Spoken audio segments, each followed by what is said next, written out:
Do you know Nigeria has a planned city like Singapore or Brasilia has been planned?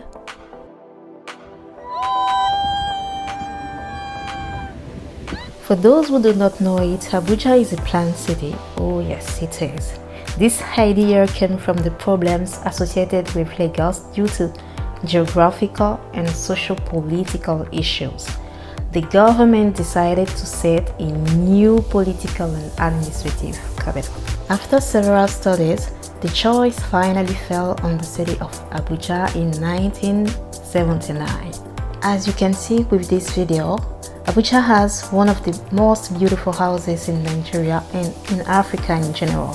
For a city that has been planned, Abuja offers a lot of comfort, serenity far from the chaos of Lagos. Don't you think so? Abuja is a city with a well-designed road which made it an organized and pleasant city. Another thing I find interesting about this city is the spacious environment. Areas are cleaned, and contrary to what some may think, Abuja is a very secure city. It's a very good environment to have a family home, but also to grow a business. Because apart from being a political and administrative capital, Abuja is also a tourist destination. Have you been to Abuja before? Let me know your impression in the comment section. Now come on, let's take a tour of the city to see what it looks like. The first time I came to this city, I was so fascinated that I wondered why Lagos was the most coveted city. I've been to Lagos before but found it too crowded, and I'd also heard a lot of people complaining about traffic jam all the time. Fortunately, during the time I've been traveling in Lagos, fuel prices has risen so much that I think a lot of people have decided not to take the car and use public transport instead. So I haven't experienced the problem of traffic jams even though I've visited several areas in Lagos. Stay tuned to see what Lagos is like for those who have never been there before. I discovered that every governor owns a lodge in Abuja. Some people think it's a waste of money. The government should invest that money in education or another project. What do you think about it? Let me know in the comment section. If you travel to this planned city, make sure to visit Guzape, Asokoro, and Katampe Extension, the most expensive neighborhood in Abuja. Apparently, some lodges cost billions of naira.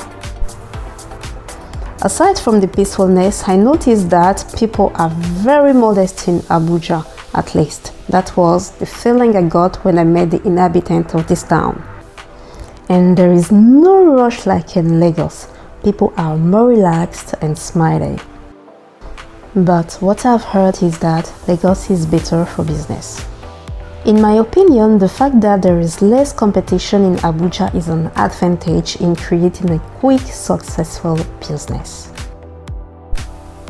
Another popular area of Abuja is Jabi Mall, a shopping center that took its name from a lake known as Jabi Lake. I also noticed that there is a lot of banks in Abuja, so that can be an opportunity business for those who are interested in having a business in Abuja or simply build a house. I am curious to see how much a house costs here. Before, I thought that apart from English, which is the official language, the only ethnic spoken here was the Hausa language. I discovered that the FCT includes Afo, Fulani, Gwari, Koro, Bassa, Ganagana, Grandara, and other ethnic groups. If you have to choose between Abuja and Lagos, which will be your choice? If you have lived in both territories, feel free to share with us your experiences. What would you have liked to know before living in one or the other? If you are planning to visit this planned city and want a trusted driver to take you anywhere and give you an unforgettable experience, I can provide you with the number of a trusted driver. Feel free to leave a comment and I will get back to you as soon as possible. It's also a place in constant development. As you can see, there is mall and houses are very designed in beautiful way. If you are curious about what surrounds this planned city of Abuja, you should probably watch this video here.